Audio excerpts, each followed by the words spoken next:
Hello दोस्तों, welcome back to Asian Academy classes. This side is your mentor Dakshayani वन Rinki. I hope आप सब बहुत अच्छे होंगे और आप सबकी पढ़ाई भी अच्छी चल रही होगी। तो आज हम वो चैप्टर करने वाले हैं जिसका आपको बहुत ज़्यादा वेट था, क्योंकि ये वो चैप्टर है जो बच्चों को बहुत परेशान करके रखता है। वो कौन सा चैप्टर है? Cost and revenue analysis. तो ये चैप्टर में इतने सारे ग्राफ हैं, इतने सारे कॉन्सेप्ट्स हैं कि बच्चे घूम जाते हैं कि मैम ये समझ ही नहीं आता। ठीक है, तो इसीलिए आज इस चैप्टर को हम एक एक कॉन्सेप्ट, इस चैप्टर में जितने भी कॉन्सेप्ट्स हैं, एक एक कॉन्सेप्ट को बहुत अच्छे से समझ के चलेंगे। ठीक है, क्यों? क्योंकि कंफ्यूजिंग तो है, बट साथ ही साथ ये हाईएस्ट मार्क्स भी आपको दिलवा सकता है।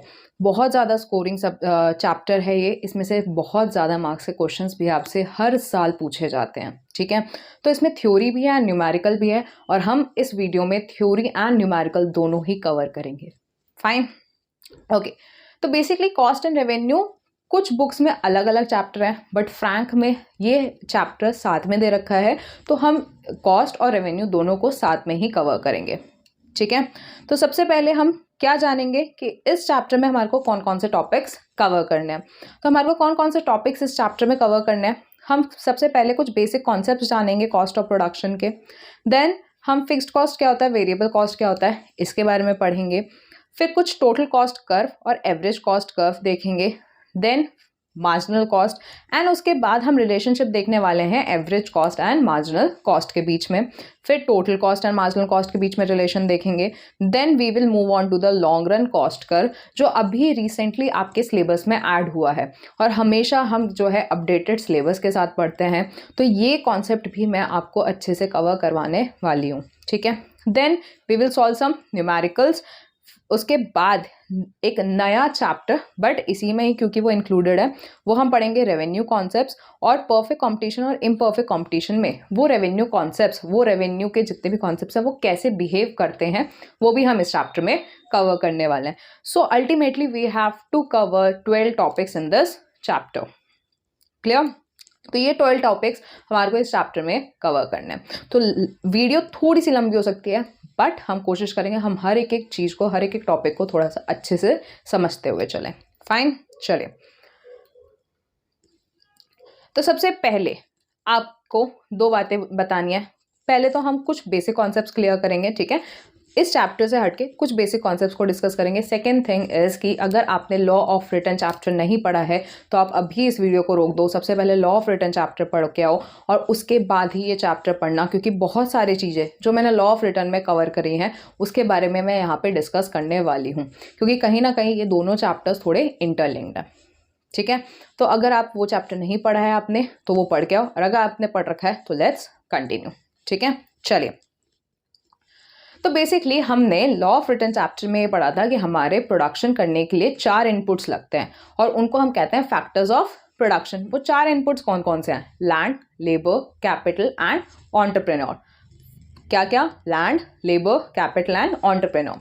लैंड अगर आप किसी से लेते हो प्रोडक्शन करने के लिए, तो इन रिटर्न आप क्या पे करते हो? रेंट। ठीक है, ऐसे किसी को एज अ लेबर लगाते हो, उनसे काम करवाते हो, तो उनको क्या पे करते हो? वेजेस या सैलरीज। ठीक है, और अगर आप किसी से कैपिटल लेते हो तो उस पर इन रिटर्न जाता है इंटरेस्ट, और एंटरप्रेन्योर को इन रिटर्न क्या मिलता है? प्रॉफिट। ठीक है, लैंड पे रेंट, लेबर को वेजेस या सैलरीज, कैपिटल पे इंटरेस्ट एंड एंटरप्रेन्योर को प्रॉफिट। ठीक है, और इन्हीं rent, wages, interest and profits को हम कहते हैं फैक्टर पेमेंट्स। क्या कहते हैं हम इनको? Factor payments. क्यों? क्योंकि हम फैक्टर्स ऑफ प्रोडक्शन को ये पेमेंट्स कर रहे हैं, इन रिटर्न उनको कुछ दे रहे हैं, इसलिए हम उसको क्या कहते हैं? Factor payments. क्लियर? और यही फैक्टर पेमेंट्स हमारी कॉस्ट बनती है। तो बेसिकली व्हाट इज कॉस्ट? हम जो चैप्टर पढ़ रहे हैं कॉस्ट, उस कॉस्ट का मतलब क्या होता है? कॉस्ट मतलब मैम कॉस्ट नहीं मेरे बच्चे, कॉस्ट मतलब होता है expenses incurred in production of a commodity. किसी भी कमोडिटी को प्रोड्यूस करने के लिए जितना भी खर्चा हो रहा है, वो जो एक्सपेंसेस हैं, those are known as your cost. समझ आई बात? तो what is cost? Expenses incurred, जितना एक्सपेंस आपको हुआ है that is known as cost. ठीक है, और वो खर्चा होता क्यों है? रेंट देने में, वेजेस देने में, इंटरेस्ट देने में, या प्रॉफिट देने में। तो इन चीज़ों को, ये जो रेंट, इंटरेस्ट, प्रॉफिट या आपका वेजेस हैं, ये जो आपके फैक्टर पेमेंट्स हैं, क्या इन्हें मैं कॉस्ट बोल सकती हूँ? बिल्कुल बोल सकती हूँ। ठीक है, so these factor payments are nothing but your cost of production, cost of production. ठीक है, अब कुछ अलग अलग टाइप के कॉस्ट ऑफ प्रोडक्शंस होते हैं, मतलब कोई भी कमोडिटी को प्रोड्यूस करने के लिए कुछ अलग अलग कॉस्ट लगते हैं। तो वो कौन कौन से कॉस्ट हैं उसके बारे में हमारे को डिस्कस करना है। ठीक है, ओके। अब अगर आपने कोई भी लैंड, ठीक है, अगर आपने किसी से लैंड हायर करा है या परचेज करा है, हायर करा है या परचेज करा है, तो आप परचेज छोड़ो, अगर आपने किसी से हायर करा है तो आप उनको क्या देते हो, रेंट पे करते हो। आप क्या करते हो, रेंट पे करते हो। That rent is known as your explicit cost. देखो, हो सकता है कि आपको प्रोडक्शन करने के लिए एक लैंड लेनी पड़े, और वो लैंड हो सकता है आपने किसी से हायर करी हो या खुद के ही लैंड में प्रोडक्शन करो। दो केस हो सकते हैं, दो सिचुएशंस हो सकते हैं। First situation is you have hired from other, ठीक है, या second it is your own land, it is your own land, आपकी वो खुद की ही लैंड है। ठीक है, या आपने किसी से हायर करा। दो सिचुएशंस हो सकती हैं। अगर आप कहीं पे भी किसी से भी आप अगर लैंड एक्वायर करते हो या कोई भी फैक्टर ऑफ प्रोडक्शन लेते हो, हायर करते हो, ठीक है, उस पर जो आपका रिटर्न जाता है, that cost is known as, that expense is known as what, explicit cost. ठीक है, so what is explicit cost? Basically explicit cost हम कहते हैं जब आप किसी भी फैक्टर्स ऑफ प्रोडक्शन को पे करते हो। फैक्टर्स ऑफ प्रोडक्शन को क्या करते हो, पे करते हो। क्या? रेंट, वेजेस, सैलरी या इंटरेस्ट। ठीक है, तो आप जब भी फैक्टर पेमेंट्स करते हो, उस फैक्टर पेमेंट्स को हम कहते हैं एक्सप्लिसिट कॉस्ट। ठीक है, बट कभी कभी क्या ये हो सकता है कि वो लैंड मेरी खुद की है, तो मैं खुद को रेंट पे करूंगी क्या? मैं खुद को रेंट पे करूंगी क्या? नहीं, बट स्टिल मैं उस लैंड की एक एस्टिमेटेड अमाउंट मैं अपने कॉस्ट में ऐड करती हूँ। अब मैं क्या करती हूँ, मैं उस लैंड की एस्टिमेटेड कॉस्ट की अगर मैं किसी और को अपना लैंड देती, ठीक है, तो वो मुझे रेंट देता, तो मेरी जो वो रेंट जो आना था वो मैं जो सेक्रीफाइस कर रही हूँ, क्यों? क्योंकि मैं अपने आप ही प्रोडक्शन कर रही हूँ उस लैंड में। तो अगर मैं किसी और को रेंट पे देती तो वो मुझे जो रेंट मिलता, वो जो मैंने सेक्रीफाइस करा वो भी तो मैं चार्ज करूँगी, हाँ या नहीं? तो जो भी आप फैक्टर सर्विसेज अपने खुद के यूज करते हो, उसके कॉस्ट को भी आप प्रोडक्शन के वैल्यू में ऐड करते हो। बात आई समझ? तो हमने क्या समझा, दो केसेस हो सकते हैं, या तो फैक्टर्स ऑफ प्रोडक्शन हमने किसी से लिया हो, या वो फैक्टर्स ऑफ प्रोडक्शन हमारे खुद के हो। अगर किसी से हायर करें या खुद के हैं, दोनों की ही वैल्यू को हम प्रोडक्शन में ऐड करते हैं, दोनों की ही वैल्यू को हम प्रोडक्शन में ऐड करते हैं, बस नाम चेंज हो जाते हैं। अगर आप किसी बाहर वालों को पे करते हो, that is your explicit cost, that is your explicit cost. But आपके खुद के रिसोर्सेज की कॉस्ट को हम कहते हैं इम्प्लिसिट कॉस्ट। आपके खुद के रिसोर्सेज की कॉस्ट को हम क्या कहते हैं? Implicit cost. ठीक है यहां तक? सो इम्प्लिसिट कॉस्ट ये एक इम्प्यूटेड या एस्टिमेटेड कॉस्ट होती है। क्यों? क्योंकि हमने किसी को लैंड सही में नहीं दिया, बट हम एस्टिमेट कर रहे हैं, अगर मैं किसी को लैंड अपना रेंट पे देती तो मुझे इतना रेंट मिलता। ठीक है, तो मैं एस्टिमेट करके उसकी वैल्यू को अपने प्रोडक्शन में ऐड कर देती हूँ। Fine. Next is normal profit. What is normal profit? Basically अगर आप कभी भी प्रॉफिट सुनते हो तो आपको इसका मतलब आपको लगता है कि जहाँ पे मेरी इनकम बहुत ज़्यादा हो रही है और खर्चे कम हो रहे हैं, जहाँ पे इनकम ज़्यादा खर्चे कम, उसको हम प्रॉफिट बोलते हैं, उसको हम नॉर्मल प्रॉफिट बोलते हैं। बट ये गलत है। इकोनॉमिक्स में नॉर्मल प्रॉफिट मतलब, अगर मैं सिंपल लेमैन लैंग्वेज में बोलूँ, नॉर्मल प्रॉफिट वो सिचुएशन है जहाँ पे कोई नो प्रॉफिट नो लॉस हो रहा हो, नो प्रॉफिट नो लॉस हो रहा हो, उसको हम कहते हैं नॉर्मल प्रॉफिट। इकोनॉमिक्स में what is normal profit? No profit no loss. समझ आ रही है बात? ठीक है, तो मैम फिर अगर प्रॉफिट हो रहा हो तो क्या बोलेंगे? उसको बोलते हैं हम सुपर नॉर्मल प्रॉफिट या एबनॉर्मल प्रॉफिट। क्या बोलते हैं? सुपर नॉर्मल प्रॉफिट या एबनॉर्मल प्रॉफिट। क्लियर? ओके। सो तो नॉर्मल प्रॉफिट मतलब आपको इतना तो समझ आ गया, सिंपल लैंग्वेज में बोलूँ, no profit no loss. But इसकी एक स्पेसिफिक डेफिनेशन है। वो डेफिनेशन क्या कहती है? डेफिनेशन ये कहती है कि अगर बिजनेसमैन को आगे कंटिन्यू करना है, अपने बिजनेस को आगे कंटिन्यू करना है, वो रिस्क लेगा। कंटिन्यू करने का रिस्क है, क्योंकि हो सकता है आगे प्रॉफिट हो सकता है लॉस भी हो जाए। ठीक है, तो आगे कंटिन्यू करने के लिए जो रिस्क वो लेने वाला है, उस रिस्क को लेने के लिए अभी उसको एक पेमेंट चाहिए। वो पेमेंट क्या होगी? वो पेमेंट वो होगी जहां पे उसका कॉस्ट कवर हो रहा है, जहां पे उसका कॉस्ट कवर हो रहा है। वो ये कहता है, सुनो, मैं आगे बिजनेस तभी करूंगा जब मेरी कॉस्ट कवर हो रही है, मतलब मेरे इनकम इतनी हो रही है, मेरी रेवेन्यू इतनी आ रही है मेरे पास कि मेरा कॉस्ट एटलीस्ट कवर हो रहा है, मेरा कोई नुकसान नहीं हो रहा। ठीक है, तभी मैं आगे बिजनेस कंटिन्यू करने की सोचूंगा, मतलब मैं रिस्क लेने को तैयार हूं। तो अगर आगे कोई भी बिजनेसमैन अगर आगे रिस्क लेना चाहता है, एक प्रोड्यूसर रिस्क लेना चाहता है, तो उसको अभी एक मिनिमम पेमेंट चाहिए होगी। दैट मिनिमम पेमेंट मतलब equals to it's cost, obvious सी बात है, ठीक है। So that minimum payment to incur risk is known as normal profit, ठीक है। देखिए, सो नॉर्मल प्रॉफिट मतलब minimum payment to undertake your risk involved in the production is known as your normal profit. Clear? Okay. Next is economic cost. What is economic cost? जब आप explicit cost plus implicit cost including what? Normal profit. Including what? Normal profit. तो explicit cost plus implicit cost including normal profit करते हो तो आपको मिलता है economic cost. क्या मिलता है? इकोनॉमिक कॉस्ट, ठीक है। तो अब तक हमने 3 कॉन्सेप्ट्स पढ़े। एक्सप्लिसिट कॉस्ट, बाहर किसी फैक्टर्स ऑफ प्रोडक्शन को आप फैक्टर पेमेंट कर रहे हो, ठीक है।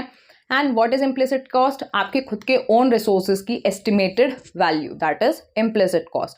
What is normal profit? That minimum payment to undertake risk. और अगर आप इन्हीं तीनों चीजों को ऐड कर देते हो तो आपको मिल जाता है इकोनॉमिक कॉस्ट। आपको क्या मिलता है? Economic cost. आई होप आपको यहाँ तक की चीज़ें क्लियर हुई कि नहीं हुई? यहाँ पे मैं अगर आपको ध्यान दो तो मैं कीवर्ड्स के साथ डेफिनेशन बोल रही हूँ, मैं पूरी डेफिनेशन नहीं बोल रही, but I am using what? Keywords. और यही आपके कीवर्ड्स होते हैं जो मैं आपको बोल रही हूँ, और यही आपको एग्जाम में मेन लिख के आना है, यही आपके आंसर्स पे इम्पैक्ट डालती है। समझ आ रहा है? तो आप जब भी किसी भी चीज़ को बोलो, समझाओ, एक्सप्लेन करो या लिखो, ठीक है, या समझ रहे हो किसी भी चीज को, तो आप क्या करो? आप उसके कीवर्ड्स बोलते बोलते उसको याद करो। समझ आ रही बात? तो बहुत आसानी से आपको चीजें याद होंगी, ठीक है। चलिए, next is what is opportunity cost. What is opportunity cost? Basically अगर एक बात समझो, अगर आपको किसी ने 200 रुपये दिए, ठीक है, फॉर एग्जाम्पल आपको 200 रुपये दिए और आपके पास 2 ऑप्शन हैं कि यार मैं मूवी देखने जाऊं या कुछ खाने जाऊं, मूवी देखने जाऊं या कुछ खाने जाऊं। तो मैंने सोचा यार खाते पीते तो हम रहते हैं, काम करते हैं, मूवी देखने चलते हैं, ठीक है। तो आपने क्या सेक्रीफाइस करा? खाना पीना। क्या सेक्रीफाइस करा? खाना पीना। तो आपने जो सेक्रीफाइस करा उस पर कुछ खर्चा होता, दैट कॉस्ट, दैट एक्सपेंस, वो खर्चे को हम कहते हैं अपॉर्चुनिटी कॉस्ट। मतलब एक चीज देखने के लिए आप क्या चीज सेक्रीफाइस कर रहे हो, ठीक है। हो सकता था कि आपके पास ज्यादा इनकम होती, यार मेरे को दोनों चाहिए थे, बट अभी ज्यादा इंपॉर्टेंट ये है, ठीक है।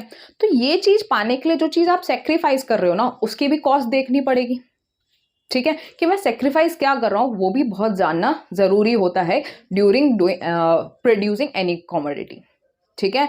तो कमोडिटी प्रोड्यूस करने के लिए जब आप कॉस्ट को कंसीडर करते हो तो आपको अपॉर्चुनिटी कॉस्ट भी कंसीडर करनी होती है कि ये प्रोड्यूस करने के लिए मैं क्या सेक्रीफाइस कर रहा हूं, ठीक है। तो आपने जो next best alternative, what I said, next best alternative, मेरे साथ बोलोगे, आवाज आनी चाहिए, मुंह से निकालो, घर वाले सुन रहे हैं, कोई दिक्कत नहीं है, सुनाओ, उनको भी पता चलना चाहिए कि हाँ मैं पढ़ रहा हूं। बोलो, next best alternative given up. बोलो, next best alternative given up. Sacrifice, भाई जाने दिया। समझ आ रही है बात? So next best alternative given up या sacrificed is known as your opportunity cost, is known as your opportunity cost. Okay. Next is your real cost. कभी भी कोई भी कमोडिटी प्रोड्यूस करते हो तो आपको रियल कॉस्ट भी कंसीडर करनी चाहिए। मैम ये रियल कॉस्ट क्या होती है? बेसिकली मेरा बच्चा, जो आप खून पसीना, एफर्ट्स, पेन, सेक्रीफाइसेस करते हो किसी भी कमोडिटी को प्रोड्यूस करने के लिए, किसी भी कमोडिटी को प्रोड्यूस करने के लिए, दैट खून पसीना, pain, efforts, sacrifices is known as real cost. That is known as real cost. So in simple words, efforts or sacrifices made by the owners of production to produce any commodity is known as real cost. Is known as real cost. तो यहाँ पे keyword क्या है? आंखों में आंखें देख के बोलो, क्या है कीवर्ड? Efforts and sacrifices. कौन करता है? ओनर्स ऑफ प्रोडक्शंस करते हैं। क्यों करते हैं? To produce any commodity. Easy? हाँ या नहीं? चीजों को समझो, कीवर्ड्स के साथ बोलो, भाई याद होगा। नहीं रटना, हमें समझते हुए चीजों को याद करना, ठीक है। रटना उसे कहते हैं जब आप चीजों को समझते नहीं हो, बस याद करते रहते हो, ठीक है, उसको हम रट्टाफिकेशन कहते हैं, बट हम कॉन्सेप्ट को समझेंगे और उसको याद करेंगे। बात आई समझ? चलिए, so real cost clear. Next is are external cost. What is external cost? ये कॉस्ट कभी भी फर्म बियर नहीं करती। फर्म बियर नहीं करती मतलब कि जो प्रोड्यूस करता है, प्रोड्यूसर कभी इस कॉस्ट को बियर नहीं करता। तो मैम ऐसे कौन सी कॉस्ट है जो प्रोड्यूसर बियर नहीं करता? फिर कौन करता है मेरा बच्चा? जो कॉस्ट फर्म बियर नहीं करती पर सोसाइटी को बियर करना पड़ता है। Can you give an example? Can you give an example of external cost जो सोसाइटी को बियर करना पड़ता है पर एक प्रोड्यूसर को बियर नहीं करना पड़ता?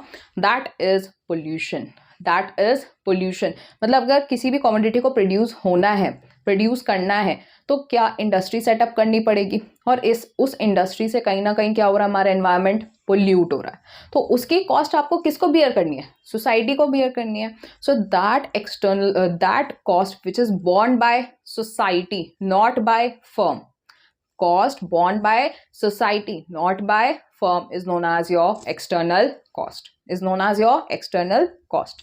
ठीक है, एंड अगेन अब जब आप इस एक्सटर्नल कॉस्ट को और प्राइवेट कॉस्ट को, क्या बोला मैंने? External cost and private cost. Ma'am ये प्राइवेट कॉस्ट तो आपने समझाया नहीं मेरे बच्चे। जो एक्सप्लिसिट कॉस्ट हमने पढ़ा था ना, जो हमने एक्सप्लिसिट कॉस्ट पढ़ा था, that is known as private cost, that is known as private cost. But हम एग्जाम में प्राइवेट कॉस्ट लिख के आएंगे। ठीक है, so external cost plus private cost is equals to the social cost, is equals to the social cost. So what is social cost? Social cost मतलब external cost plus private cost. Clear? So these were the some basic cost of production. मतलब किसी भी production को, किसी भी goods and services को produce करने के लिए आपको ये कॉस्ट कंसीडर करने पड़ेंगे। वो कौन कौन से हैं? कौन कौन से हैं? Explicit cost, implicit cost, normal profit, opportunity cost, real cost, external cost, and last is your social cost. Clear? So these were some cost जो हमारे को प्रोडक्शन करने में कंसीडर करने हैं। ठीक है, अगली main types of cost is fixed cost and variable cost. Fixed cost and variable cost, यहाँ से ये मेन है। तो मैम क्या ऊपर मेन नहीं थे मेरे बच्चे? मोस्टली जो ऊपर हमने कॉन्सेप्ट्स पढ़े वो 2-2 मार्क्स में बहुत रैंडमली पूछे जा रहे हैं, बहुत ऑफन पूछे जा रहे हैं, फ्रिक्वेंटली पूछे जा रहे हैं। समझ आ रही है बात? तो इसलिए आपको वो भी पढ़ना है, क्योंकि हम 2 मार्क्स भी सेक्रीफाइस नहीं करने वाले। हमारे को नहीं चाहिए कोई अपॉर्चुनिटी कॉस्ट, हम फुल स्कोर करेंगे। ठीक है, चलिए।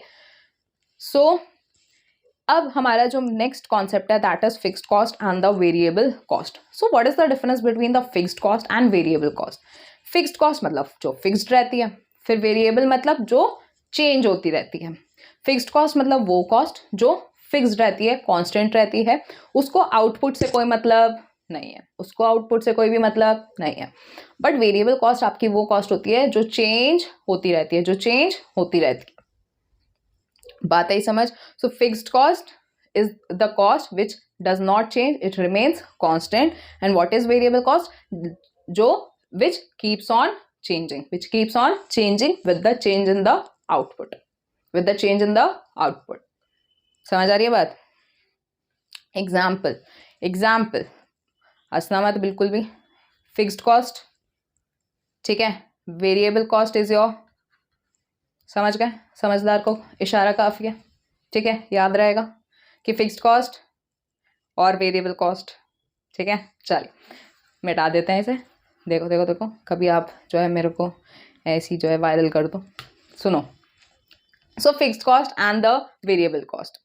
तो फिक्स्ड कॉस्ट जो चेंज होती है with the change in the fixed cost जो चेंज नहीं होती with the change in the output, and variable cost जो चेंज होती रहती है with the change in the output. ठीक है, देखिए फॉर एग्जाम्पल, अगर मैं चाहे 10 यूनिट्स बनाऊं या 100 यूनिट्स बनाऊं या 1000 यूनिट्स बनाऊं, क्या मेरे एक पर्टिकुलर लैंड पे उतना ही रेंट जाएगा? For example, if I am paying ₹50,000 rent, ठीक है, मैं 50,000 रुपीज़ रेंट पे कर रही हूँ किसी भी एक लैंड पे, तो क्या ओनर आके मुझसे ये बोलेगा अब तुमने तो प्रोडक्शन ज़्यादा कर दी, तुम्हारे को तो प्रॉफिट ज़्यादा होगा, एक काम करो तुम ज़्यादा रेंट दो? क्या ऐसे बोलेगा क्या ओनर? नहीं।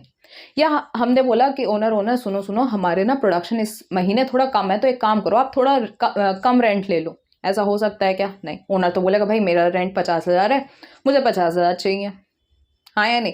तो आउटपुट आपका चाहे कितना भी हो, चाहे हो ही ना, आप 0 प्रोड्यूस करो, तब भी ओनर आके आपसे क्या लेने वाला है? रेंट लेने वाला है।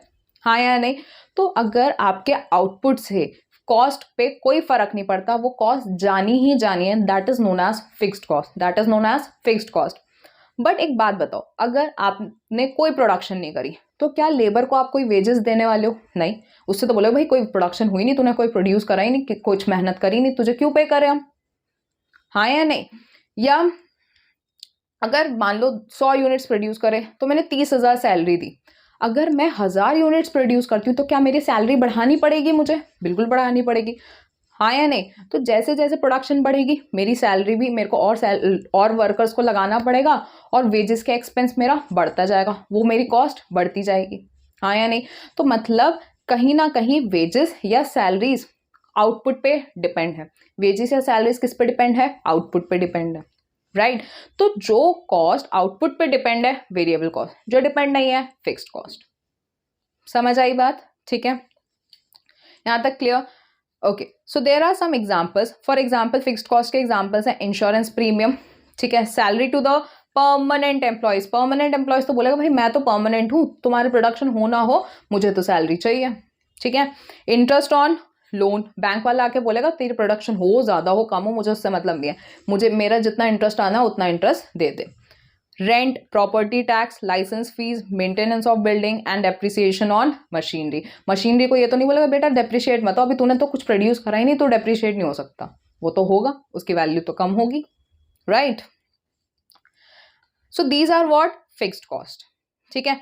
और कहीं ना कहीं अगर मैं बोलूँ ये सारे हमारे क्या है? Fixed factors. Ma'am what is fixed factor? Go and learn and see the chapter law of return, वहां पे मैंने बहुत अच्छे से समझाया फिक्स्ड फैक्टर्स कौन से होते हैं, ठीक है। ओके, सो फिक्स्ड फैक्टर्स पे जो आपकी कॉस्ट लगती है that is known as your fixed cost. Fixed factors पे जो कॉस्ट लगती है उसको हम क्या कहते हैं? फिक्स्ड कॉस्ट, ठीक है।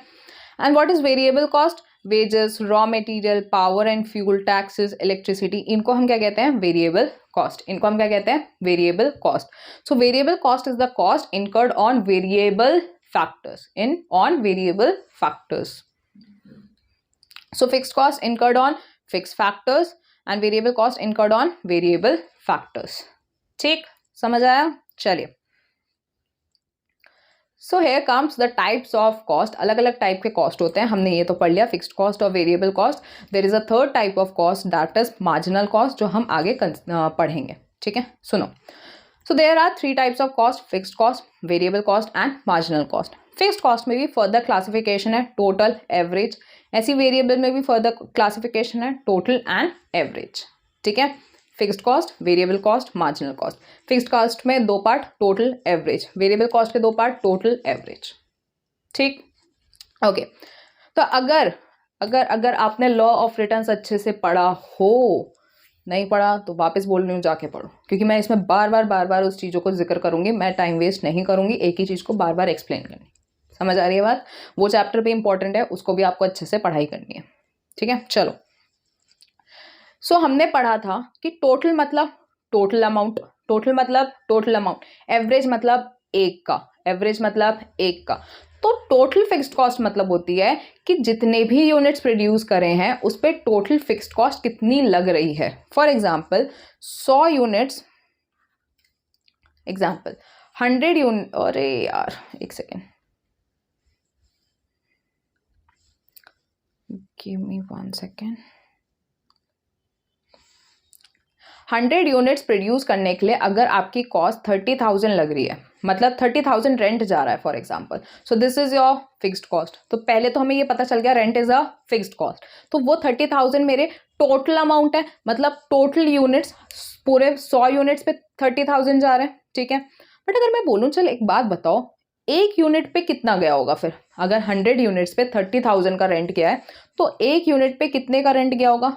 300। कैसे निकाला हमने? 30,000 को डिवाइड करा 100 से, तो इससे कितना निकला हमारा? 300। So this 300 is what? This 300 is what? एक second, average fixed cost. Average fixed cost मतलब एक यूनिट की फिक्स्ड कॉस्ट, एक यूनिट पे आपने कितना खर्चा करा फिक्स्ड फैक्टर्स पे, एक यूनिट पर यूनिट की कॉस्ट को हम क्या कहते हैं? एवरेज फिक्स्ड कॉस्ट, ठीक है। और ये जो 30,000 है इसको हम कहते हैं टोटल फिक्स्ड कॉस्ट। इसको हम क्या कहते हैं? Total fixed cost. मतलब टोटल 30,000 लगे पर एक यूनिट पे कितना लगा? 300। ठीक है, तो एक यूनिट पे एवरेज फिक्स्ड कॉस्ट, टोटल अगर देखूं तो टोटल फिक्स्ड कॉस्ट। ठीक है, सिमिलरली 100 यूनिट्स पे फॉर एग्जांपल मुझे 50,000 के वेजेस पे करने पड़े, 100 यूनिट्स पे 50,000 के वेजेस पे करने पड़े। सो सबसे पहली बात तो ये हमारे क्या है? Variable cost. Wages is a variable cost क्योंकि ये चेंज हो सकती है। तो एक बात बताओ, फिर एक लेबर को मैंने कितना वेज दिया होगा? 500। कैसे आया? 50,000 जो हमारे वेजेस थे उसको हमने number of units that is 100 से डिवाइड कर दिया। ठीक है, तो दिस 500 एक लेबर के वेजेस को हम क्या कहते हैं? एक लेबर के वेजेस को हम क्या कहते हैं? Average variable cost. और टोटल 50,000 जो क्या, उसको हम कहते हैं total variable cost. Total variable cost. तो फिक्स फैक्टर पे जितना टोटल अमाउंट लगा टोटल फिक्स कॉस्ट, एक फिक्स फैक्टर पे कितना लगा? That is average fixed cost. ऐसे ही सिमिलरली एक वेरिएबल फैक्टर पे जो कॉस्ट लगा एवरेज वेरिएबल कॉस्ट, टोटल सारे वेरिएबल फैक्टर्स पे कितना कॉस्ट लगा? That is total variable cost. Clear? I hope आपको ये कॉन्सेप्ट समझ आ गए। कहाँ गया? ये कॉन्सेप्ट्स आपके जो 4 कॉन्सेप्ट्स थे, total fixed cost, total average fixed cost, total variable cost, average variable cost, ये चारों कॉन्सेप्ट्स आपको अच्छे से समझ आ चुके हैं। ठीक है, तो फटाफट अब इसके कर्व भी समझते हैं। ठीक है, और ग्राफ वगैरह समझ लेते हैं, डेफिनेशन से एक बार देख लेते हैं। ठीक है, चलिए। ओके, सो टोटल फिक्स्ड कॉस्ट कौन सी होती है? जो टोटल कॉस्ट आपके फिक्स फैक्टर्स पे लगती है। इसका अदर नेम क्या है? अनअवॉइडेबल कॉस्ट, सप्लीमेंट्री कॉस्ट या ओवरहेड कॉस्ट। 1 मार्क क्वेश्चंस में पूछा जा सकता है कि इसमें से बताओ कौन सा टोटल फिक्स्ड कॉस्ट का दूसरा नाम है या इसमें से कौन सा नहीं है। फिर बच्चा बोलता है ma'am this is out of syllabus. मेरा बच्चे this is not out of syllabus, this is out of site. आपके नज़र में ही नहीं था ये। ठीक है, आपने देखा ही नहीं इसे। ठीक है, तो जहाँ नज़र हटी वहाँ दुर्घटना घटी। समझ आ रही है बात? सो व्हाट इज फॉर एग्जाम्पल, हमने ऊपर एग्जाम्पल्स देख लिए थे फिक्स्ड कॉस्ट के। ठीक है, and now total fixed cost का कर्व कैसे बनता है अभी थोड़ी देर में, बस 2 मिनट में डिस्कस कर रहे हैं। ठीक है, चलिए। Next is total variable cost, वो टोटल कॉस्ट जो वेरिएबल फैक्टर पे लगती है। इसका अदर नेम अवॉइडेबल कॉस्ट या डायरेक्ट कॉस्ट। एग्जाम्पल्स हमने पढ़ लिया है एंड टीवीसी कर्व को अभी हम एक्सप्लेन करने वाले हैं। Total cost is the all types of cost incurred on all types of input. कौन से types? Fixed as well as variable. तो मतलब फिक्स्ड कॉस्ट और वेरिएबल कॉस्ट को जब मैं ऐड कर देती हूँ that is your total cost. तो यहीं पे फॉर्मूला आपका आ जाता है। देखो फॉर्मूला आप मेरे साथ लिखने वाले हो, total cost equals to total fixed cost plus total variable cost. Total cost plus total cost equals to total fixed cost plus total variable cost. ठीक है, I hope this is clear. Now let's come to the curve. अब समझते हैं curve. यहाँ से शुरुआत होती है कर्व्स की। देखिए सबसे पहली बात तो हमारा total fixed cost. Total fixed cost हमें पता है कांस्टेंट रहने वाला है। क्यों? क्योंकि उसको आउटपुट से कोई फर्क ही नहीं पड़ता। वो तो जितना जाना उतना तो जाना ही है। रेंट 30,000 है, हर महीने 30,000 जाएगा, उसको मेरे आउटपुट के लेवल से कोई भी मतलब नहीं है। So it will remain constant, it will remain constant. So total fixed cost हमारी कांस्टेंट जाती है, मतलब it is parallel to the horizontal axis.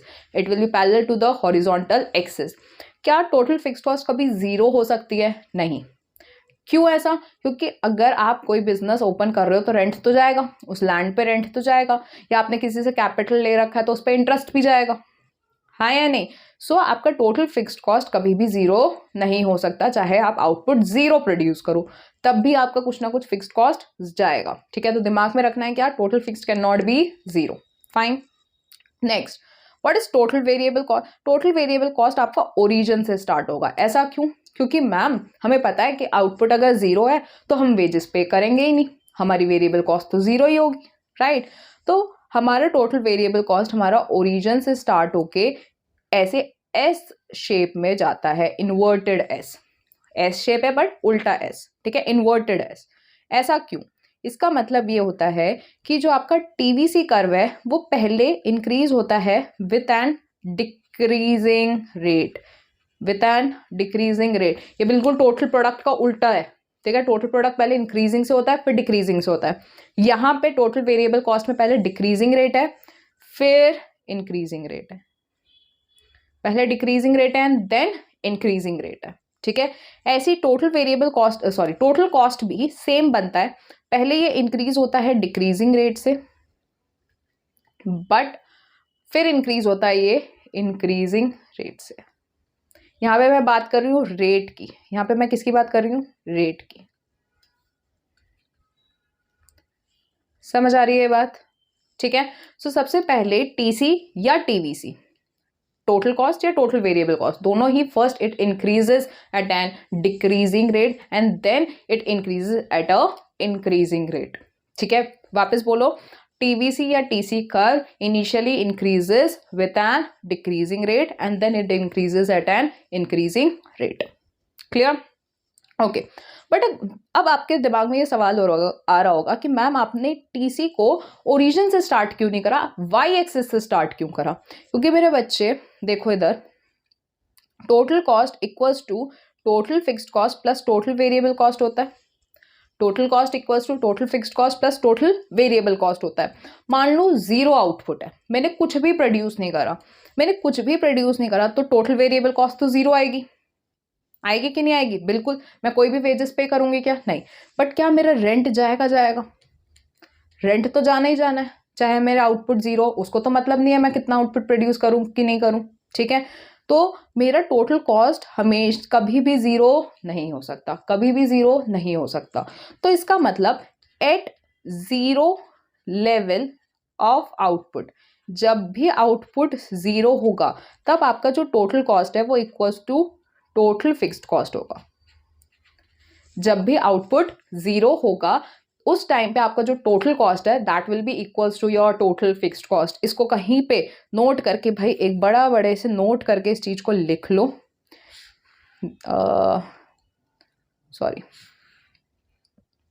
कि at zero level of output total cost will be equals to the total fixed cost. Clear? इसी वजह से total cost का जो कर्व है आपका वो कहां से स्टार्ट हो रहा है? From TFC curve. From where TFC curve is starting, the TC curve also starts.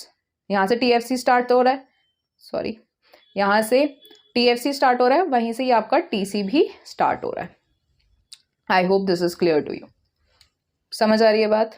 ठीक है, चलिए अब इसीलिए अब जो मैं बताने वाली हूँ वो उसी को समझ आ सकता है जिसने लॉ ऑफ रिटर्न चैप्टर बहुत ही अच्छे से कर रखा है, प्रोडक्शन फंक्शन जो चैप्टर है वो बहुत अच्छे से कर रखा है, उसी को ये चीज़ बहुत अच्छे से समझ आएगी। तो please I request you go and first watch video of law of return.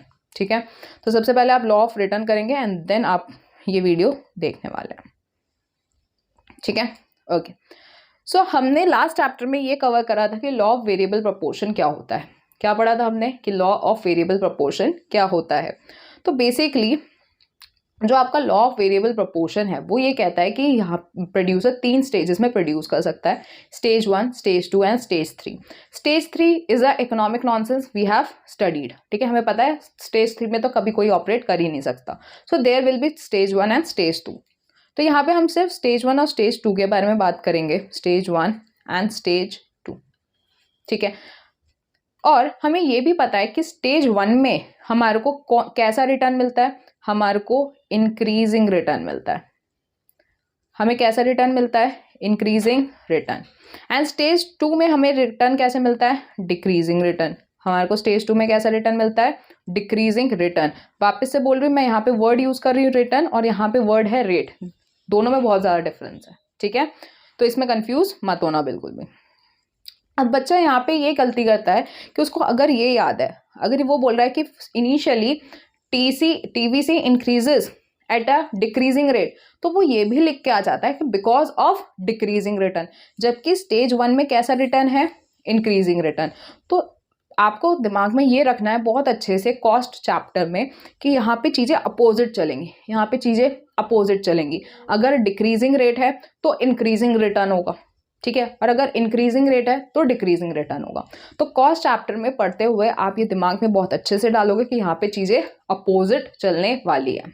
ठीक है, तो इसी वजह से अब आपको ये चीज़ें समझ आ जाएंगी कि TC पहले डिक्रीजिंग रेट से इंक्रीज हो रहा है, फिर वो इंक्रीज हो रहा है एट अ इंक्रीजिंग रेट। ऐसा क्यों? Why it increases at a diminishing rate, मतलब decreasing rate, because of increasing return. क्या ये दोनों अपोजिट हैं एक दूसरे के? Decreasing rate and increasing return. और यहाँ पे इंक्रीजिंग रेट है और डिक्रीजिंग रिटर्न है। क्लियर? और सेम चीज अगर आप देखो, same explanation is for total variable cost, same explanation, there is no change. Clear? Okay, next, ये हमने डिस्कस कर लिया है कि वाई एक्सिस से क्यों जाता है। नेक्स्ट, टीवीसी और टीसी का जो डिस्टेंस है, total variable cost and total cost का जो डिफरेंस है वो हमेशा सेम रहता है, मतलब दोनों ही एक दूसरे के पैरेलल जाते हैं। टोटल कॉस्ट और टोटल वेरिएबल कॉस्ट दोनों ही कर्व एक दूसरे के पैरेलल जाते हैं, कभी नहीं मिल सकते, इनका डिस्टेंस हमेशा सेम रहेगा। ऐसा क्यों? ऐसा क्यों? क्योंकि हमें पता है कि total cost equals to total fixed cost plus total variable cost, हाँ या नहीं? तो टोटल वेरिएबल कॉस्ट को अगर मैं टोटल कॉस्ट से माइनस कर दूं, मतलब टीसी माइनस टीवीसी, तो हमें क्या मिलेगा? Total fixed cost. हमें क्या मिलने वाला है? Total fixed cost. और हर आउटपुट में टोटल फिक्स्ड कॉस्ट क्या रहेगा? कांस्टेंट। तो इसका मतलब हमें क्या समझ आया? इसका मतलब हमें ये समझ आया कि इन दोनों का जो गैप है ना, ये गैप क्या है? टीएफसी। और क्योंकि टीएफसी कांस्टेंट रहता है इसलिए इनका गैप भी कांस्टेंट रहता है। ठीक है, यही चीज आपको यहाँ पे लिखी हुई मिलेगी। I hope this is clear to you. Fine, next is your average cost curve. Average cost curve में सबसे पहला है हमारा average fixed cost. What is average fixed cost? Per unit cost, एक यूनिट की फिक्स फैक्टर्स की cost. ठीक है, ओके। इसका जो कर्व बनता है वो बनता है हमारा downward sloping from left to right, downward sloping from left to right. और इस कर्व का नाम है हमारा रेक्टेंगुलर हाइपरबोला। इस कर्व को हम क्या कहते हैं? Rectangular hyperbola. अब जो टीएफसी कर्व है वो कभी भी ना ही एक्स एक्सिस को ना ही वाई एक्सिस को टच करता है। इसका मतलब एएफसी कभी भी जीरो नहीं हो सकता। एएफसी कभी भी जीरो नहीं हो सकता। क्यों? बिकॉज टीएफसी कभी जीरो नहीं हो सकता, क्योंकि भाई टोटल फिक्स्ड कॉस्ट लगेगी ही लगेगी, तो इसका मतलब एवरेज फिक्स्ड कॉस्ट भी कुछ ना कुछ होगा ही होगा। तो एवरेज फिक्स्ड कॉस्ट हमारा निकलता कैसे है? Average fixed cost is equals to the total fixed cost upon number of units. फॉर्मूले आप साथ में लिखते रहेंगे क्योंकि अभी हम न्यूमेरिकल्स करने वाले हैं, तो आप साथ में फॉर्मूले लिखते रहो ताकि हम न्यूमेरिकल्स इजीली कर पाएं। ठीक है, okay. So average fixed cost is the total fixed cost upon units. और क्योंकि टोटल फिक्स्ड कॉस्ट न्यूमरेटर ही कभी जीरो नहीं होगा, तो एएफसी कभी जीरो नहीं हो सकता, इसलिए वो कभी वाई एक्सिस और एक्स एक्सिस को टच नहीं करेगा। Fine, next is total average variable cost. Average variable cost होती है आपकी पर unit cost on the variable factors. Variable cost factors पे आपका एक यूनिट पे कितना कितनी कॉस्ट लग रही है, that is known as average variable cost. ठीक है, कहीं भी एवरेज आएगा दिमाग में रखना है पर यूनिट, एक यूनिट। ठीक है, ओके। एवीसी का जो कर्व बनता है वो यू शेप बनता है। एवीसी का कर्व कैसे बनता है? U shape. अब ये यू शेप क्यों बनता है? देखिए, यू शेप बनता है, ठीक है, एग्जाम में पूछे जाएगा explain the curve, explain why AVC is U shape. तो अगेन हम इसको स्टेज 1 और स्टेज 2 में बांटेंगे। क्यों ऐसा? क्योंकि हम सबसे पहले स्टेटमेंट लिख के आएंगे ABC curve is U shape because of law of variable proportion. ABC curve is U shape because of law of variable proportion. ठीक है, चलिए, तो law of variable first stage पे क्या कैसा रिटर्न है? Increasing return, increasing return. Second stage में कैसा रिटर्न है? Decreasing return. और हमें ये समझ आ चुका है कॉस्ट चैप्टर में भाई हर चीज उल्टी चलेगी, हर चीज उल्टी चलेगी। ठीक है, अब क्योंकि ये उल्टी चलने वाली है, इसका मतलब क्या है कि अगर एवीसी डाउनवर्ड स्लोपिंग है, नेगेटिवली स्लोपिंग है because of increasing return, because of increasing return, and it is positively sloping, it is increasing, ठीक है, because of decreasing return, because of decreasing, मतलब जहां डिक्रीज हो रहा है वहां पे इंक्रीजिंग रिटर्न है और जहां पे इंक्रीज हो रहा है वहां पे डिक्रीजिंग रिटर्न है।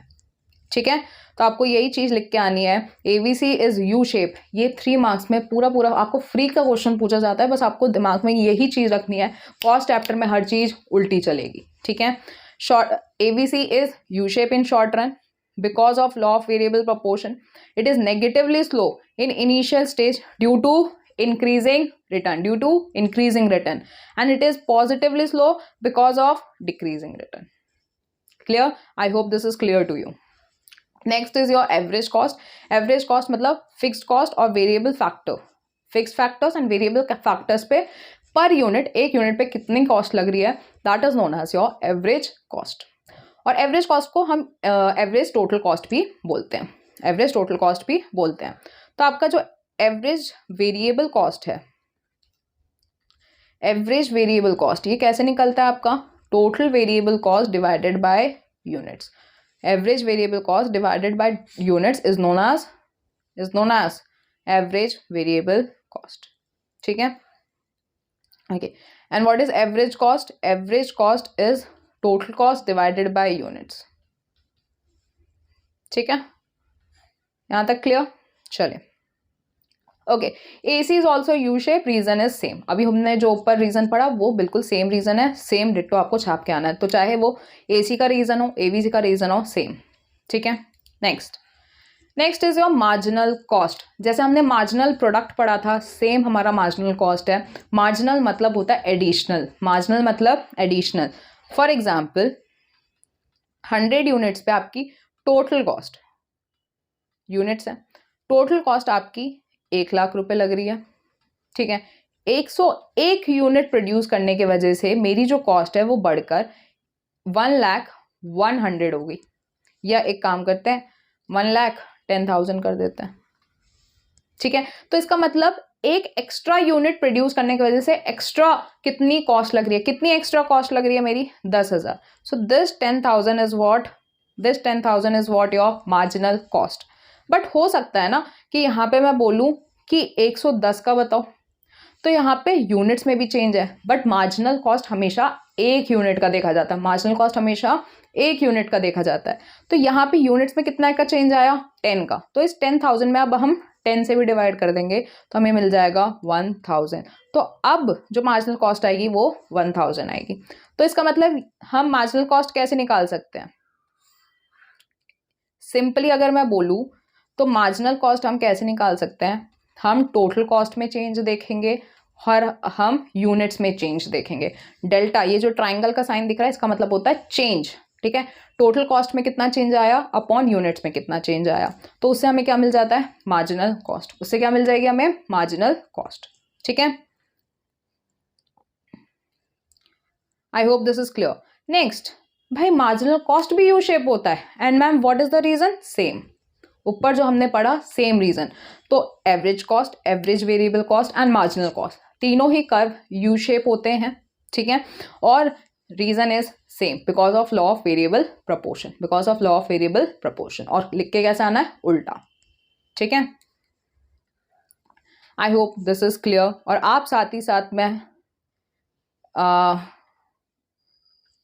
आई एम होपिंग कि आप फॉर्मूले भी साथ में लिखते हुए चल रहे हो, क्योंकि अभी हमारे को कुछ ही थोड़ी सी ही देर में हमारे को न्यूमेरिकल सॉल्व करने हैं. आप उसके लिए पूरे अच्छी तरीके से रेडी हो. चलिए. So next is the relationship between the average cost and the average variable cost. So what is the relationship between the average cost and average variable cost? Basically दोनों ही U shape होते हैं, दोनों ही U shape होते हैं, but इसका curve बनता है ऐसे. एवरेज कॉस्ट का और एवरेज वेरिएबल कॉस्ट का कर्व बनता है ऐसे. हाउ? देखो, दोनों ही U shape होते हैं, बट एवरेज कॉस्ट ऊपर होता है और एवरेज वेरिएबल कॉस्ट नीचे जाता है. ठीक है. ऐसा क्यों? क्योंकि कभी भी देख लो एवरेज कॉस्ट ज़्यादा होगा और एवरेज वेरिएबल कॉस्ट कम होगा. क्यों? क्योंकि एवरेज कॉस्ट में एवरेज फिक्स्ड कॉस्ट भी होता है, वेरिएबल कॉस्ट भी होता है. ठीक है. What is average cost? Average cost is basically average fixed cost plus average variable cost. तो इसका मतलब क्या कि average cost will be greater than the average variable cost. Fine. तो इस वजह से हमारा AC का कर्व ज़्यादा होगा, ऊपर होगा, और एवरेज वेरिएबल का कॉस्ट नीचे होगा. ठीक है. ओके. बट इस होता क्या है कि AC से पहले डाउनवर्ड स्लोपिंग होके अपवर्ड स्लोपिंग होना भी स्टार्ट कर देता है. बट AC धीरे से यहाँ पे वो जो है डाउनवर्ड से अपवर्ड लेट जा रहा है, बट ABC पहले ही अपवर्ड चले जा रहा है. इसका मतलब क्या होता है, सुन जाओ। इसका मतलब जो एवीसी का मिनिमम पॉइंट है, एवीसी का मिनिमम पॉइंट, सबसे मिनिमम पॉइंट है, वो एसी के मिनिमम पॉइंट के लेफ्ट वर्ड है, वो लेफ्ट वर्ड है। या ये बोल सकती हूँ कि जो एसी का मिनिमम पॉइंट है वो एवीसी के मिनिमम पॉइंट के राइट वर्ड है। ठीक है, दोनों ही स्टेटमेंट बिल्कुल सही है। तो आपको ये चीज समझ आ रही होगी, minimum point of ATC that is average cost lies to the right of the minimum point of the AVC curve, मतलब एवीसी कर्व के राइट वर्ड है एसी का मिनिमम पॉइंट। Clear, fine. दूसरी चीज अगर आप ध्यान से देखो तो इनका जो गैप है वो धीरे धीरे धीरे धीरे कम होता जा रहा है। ऐसा क्यों? क्योंकि इन दोनों का गैप क्या है, इन दोनों के गैप का डिफरेंस क्या है, that is average fixed cost. इन दोनों के बीच का गैप क्या है, एवरेज फिक्स्ड कॉस्ट। और हमें पता है कि एवरेज फिक्स्ड कॉस्ट फॉल होता रहता है, कम होता रहता है, इस वजह से इन दोनों का गैप भी कम होता रहता है। ठीक है, वापस एवरेज कॉस्ट और एवरेज वेरिएबल कॉस्ट दोनों का ही जो डिफरेंस है that is your average fixed cost. और क्योंकि average fixed cost time to out with the increase in the output decrease होता रहता है, इस वजह से जो इनका गैप है, जो इनका डिस्टेंस है, वो भी डिक्रीज होता रहेगा। Fine, I hope this is clear to you. Okay, तो यही चीज़ आपके यहाँ पे भी एक्सप्लेन करी गई है कि दोनों का डिस्टेंस कम होता रहेगा with the increase in the output, और एक का मिनिमम पॉइंट दूसरे के राइट वर्ड है। ठीक है, चलिए next is relationship between the average cost and the marginal cost. हमेशा याद रखना, जो हमारा मार्जिनल कॉस्ट है वो एवरेज कॉस्ट और एवरेज वेरिएबल कॉस्ट दोनों की ही बात कर रही हूँ। प्लीज़ ध्यान में रखो, दिमाग में रखो कि हमारा जो मार्जिनल कॉस्ट है वो मार्जिनल कॉस्ट हमारे average cost plus average variable cost दोनों के ही मिनिमम पॉइंट को टच करके जाएगा। किस पॉइंट को टच करके जाएगा? मिनिमम पॉइंट को टच करके जाएगा। Clear, I hope this is clear कि average marginal cost average cost के मिनिमम पॉइंट को टच करके जाएगा। ठीक है, नेक्स्ट इज कि अगर आप ये पार्ट को कंसीडर करो तो यहाँ पे क्या हो रहा है, यहाँ पे इस वाले पार्ट में आपका एवरेज कॉस्ट ज़्यादा है और मार्जिनल कॉस्ट कम है, और इस वाले पार्ट में आपका मार्जिनल कॉस्ट ऊपर है और एवरेज कॉस्ट नीचे है। और इस पार्ट में हो क्या रहा है, एवरेज कॉस्ट हमारा फॉल हो रहा है और इस पार्ट में हमारा एवरेज कॉस्ट राइज हो रहा है। और इस पार्ट में, इस वाले पॉइंट में एमसी और एसी दोनों इक्वल हैं, इस वजह से एसी मिनिमम है या कांस्टेंट बोल सकते हैं। एसी क्या है? कांस्टेंट।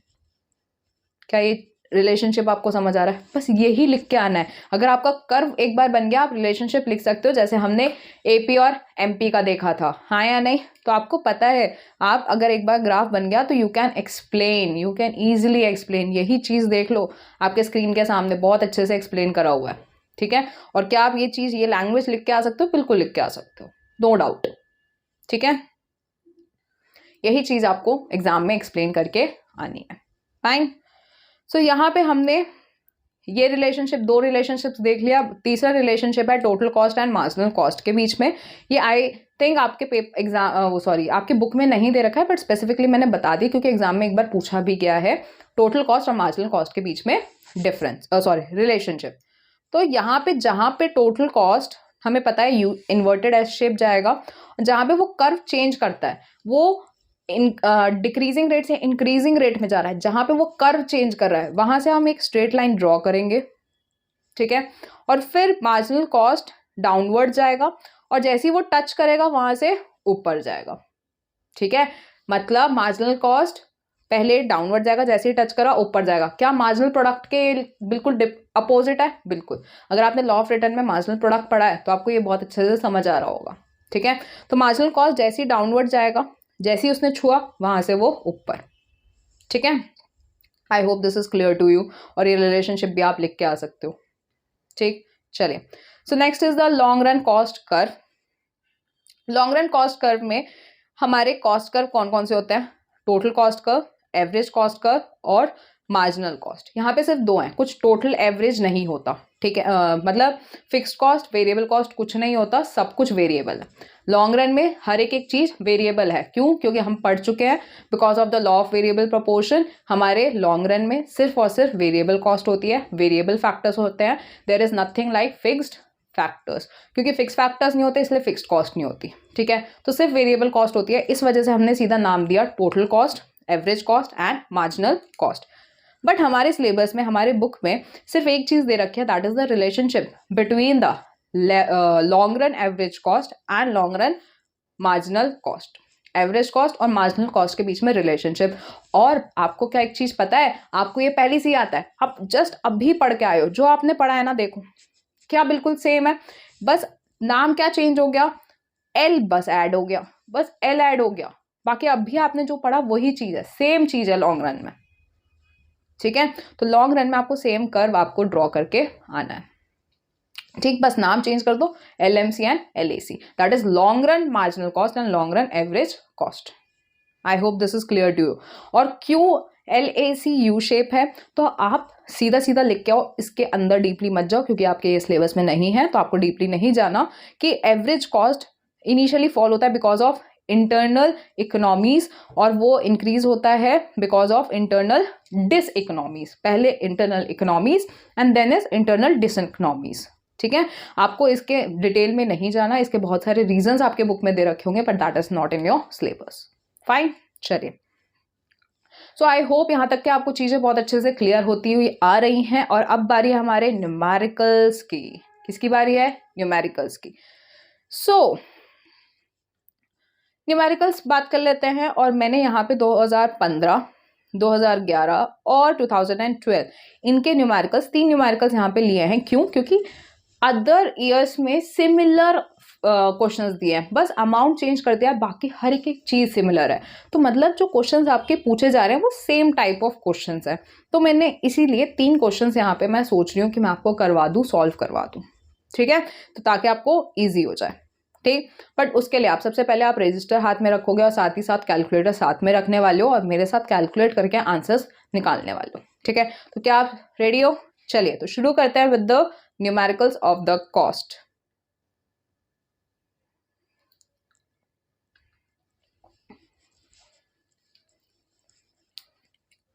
ओके, सो मैंने यहाँ पे कैलकुलेटर अपना ओपन कर लिया है और इस कैलकुलेटर को हम थोड़ा साइड में रखते हैं, ठीक है। इसको यहाँ पे आ जाओ, कैलकुलेटर जी इधर देखिए। ओके, सो क्वेश्चन सेज कि आपका आउटपुट जब 0 है तब टोटल कॉस्ट आपका 100 है, एंड फिर जैसे जैसे आउटपुट इंक्रीज हो रहा है आपका टोटल कॉस्ट अलग अलग लेवल पे दे रखा है कि इतनी टोटल कॉस्ट है। आपसे पूछा है कि AFC निकालो, AVC निकालो और MC मार्जिनल कॉस्ट निकालो, ठीक है।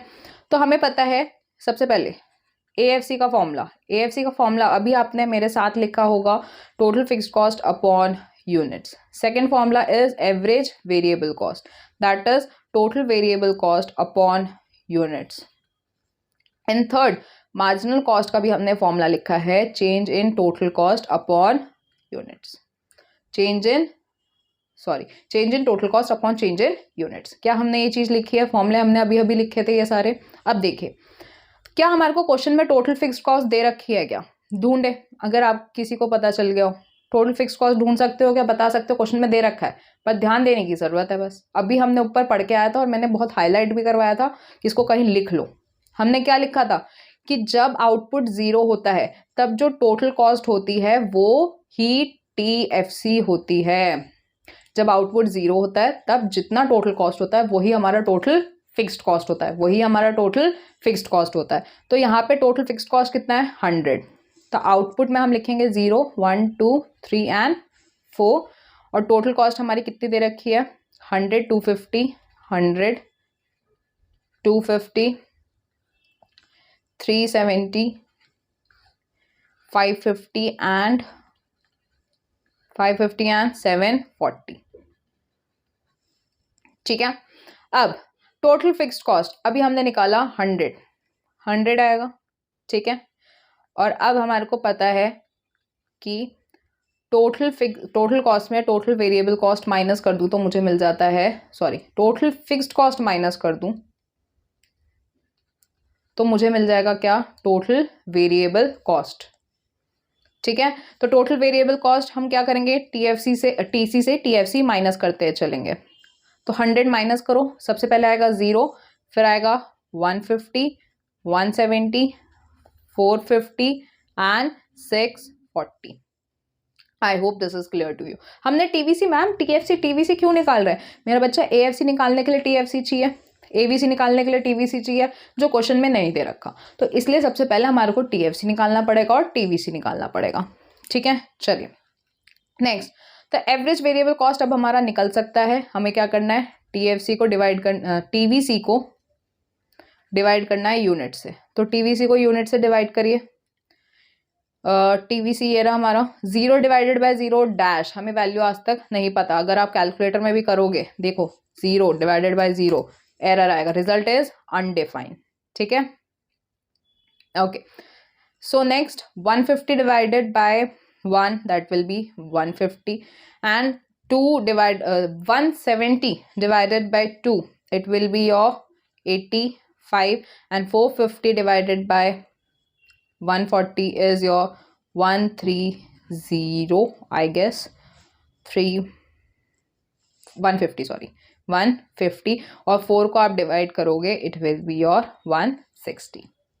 ठीक है, क्या मैंने यहाँ पे सही कैलकुलेट करा है? It will be your 640 divided by 4, 160। ठीक है, कभी कभी चेक कर लेना चाहिए, वेरीफाई कर लेना चाहिए। मार्क्स में कोई रिस्क नहीं लेना, जब कैलकुलेटर अलाउड है क्या रिस्क लेना भाई। ठीक है, एवरेज फिक्स्ड कॉस्ट कैसे निकलता है? Total fixed cost divided by units. Total fixed cost को, ये रहा टोटल फिक्स्ड कॉस्ट, डिवाइड करो आउटपुट से, 100 डिवाइडेड बाय 0 डैश। ये भी अगर कैलकुलेटर में कैलकुलेट करके देखोगे एरर दिखाएगा। Next 100 divide by 1 100 divide by 2 50, and 100 divided by 3 will be your 33.333 something, and 100 divided by 4 is your 25। ठीक है, and what is marginal cost? marginal cost होता है change in total cost upon change in units। Units में 1 का change है तो divide में हमेशा 1 ही आएगा, तो सीधा देख लो टोटल कॉस्ट में कितने का चेंज है। पहले में तो कुछ भी चेंज नहीं आएगा, दूसरे में 250 और 100 में कितने का चेंज? 150 का। फिर 250 और 370 में कितने का चेंज है? 120। ठीक, और फिर 372 550, जल्दी से कैलकुलेट करते हैं सीधा, 550 minus 370 it will B of 180, and 740 minus 550 it will be 190। ठीक है, this will be the answer for the marginal cost। तो एवरेज वेरिएबल कॉस्ट निकल गया, एवरेज फिक्स कॉस्ट निकल गया और मार्जिनल कॉस्ट निकल गया। आई hope this numerical is clear. ठीक है, चलिए नेक्स्ट क्वेश्चन। आपको टोटल कॉस्ट दे रखा है, वापस से आपको आउटपुट दिया, टोटल कॉस्ट दिया आपको, टीएफसी टीवीसी और एमसी कैलकुलेट करने के लिए बोल रहा है। ऊपर जैसे हमने कैलकुलेट करा टीएफसी टीवीसी और एमसी, हम वैसे ही कैलकुलेट करने वाले हैं। हमने तो तब भी एडवांस लेवल वाला क्वेश्चन सॉल्व कर लिया, हाँ या नहीं? तो अब तो ये तो बहुत ईजी है। आउटपुट देख लो, 0 1 2 3 4, 0 1 2 3 4। आपको एक चीज़ बताऊँ, आपको यकीन नहीं होगा, बट आईएससी में जो न्यूमेरिकल्स पूछे जाते हैं वो लिटरली ईजी पूछे जाते हैं। बस आपको फॉर्मूले दिमाग में याद होने चाहिए। ठीक है, फॉर्मूला अगर आपको याद है, आप क्वेश्चन भाई ऐसे ही कर सकते हो। तो प्लीज़ फॉर्मूले बहुत अच्छे से दिमाग में रखो, जितने मैंने आपको लिखवाए हैं, वरना क्वेश्चंस ऐसे ही पूछे जा रहे हैं एग्जाम में। 356। चलिए, तो टोटल फिक्स्ड कॉस्ट कौन सी होती है? जब आउटपुट 0 होता है तब जितनी टोटल कॉस्ट होती है that will be your total fixed cost.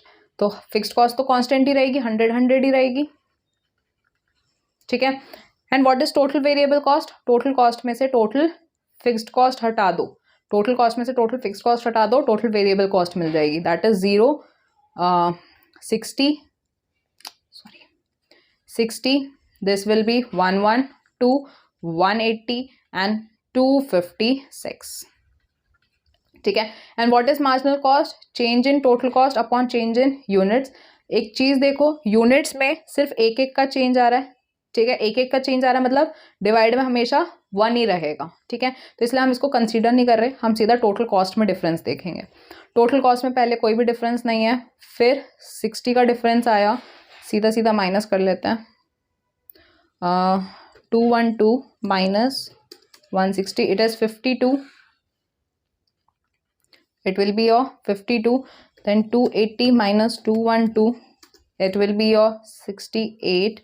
And 356 minus 280, it will be your 76. मैं क्या कर रही हूँ, मैं इसको इससे माइनस, इसको इससे माइनस, इसको इससे माइनस ये कर रही हूँ, और इससे मेरा क्या निकल रहा है, मार्जिनल कॉस्ट.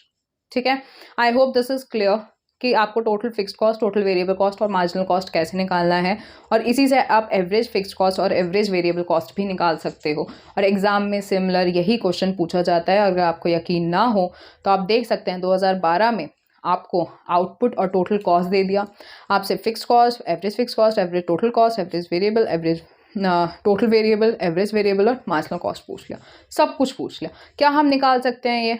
बिल्कुल निकाल सकते हो. So this will be your homework. अभी हमने ऊपर जो 2 क्वेश्चन करे हैं उसी तरीके से आपका ये क्वेश्चन भी होगा. So this is your homework, और आप इसके आंसर्स कमेंट बॉक्स में प्लीज़ लिख के भेजने वाले हो कि इसके आंसर्स क्या हैं. ठीक है, and I am going to check कि आपका आंसर सही है या गलत है. क्लियर? ओके, तो हमारा यहाँ तक हमारा कॉस्ट का कॉन्सेप्ट क्लियर हो जाता है, ख़त्म हो जाता है.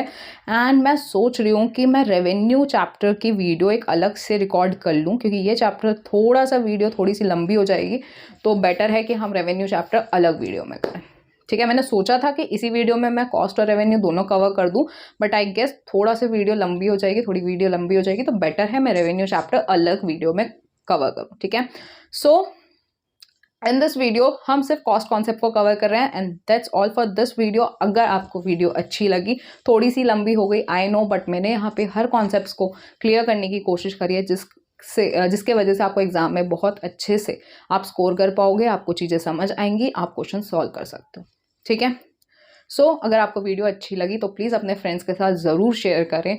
आपका प्यार बहुत ज़्यादा ज़रूरी है, हमारे को मोटिवेट करता है और अच्छी चीज़ें लाने के लिए, और अच्छा कंटेंट आपके लिए लाने के लिए. तो do share with your friends, don't forget to subscribe. आपके हर एक प्यार, आपके हर एक मूव, आपका हर एक कमेंट हमारे लिए बहुत ज़्यादा इंपॉर्टेंट है. ठीक है, तो that's all for this video. Thank you so much.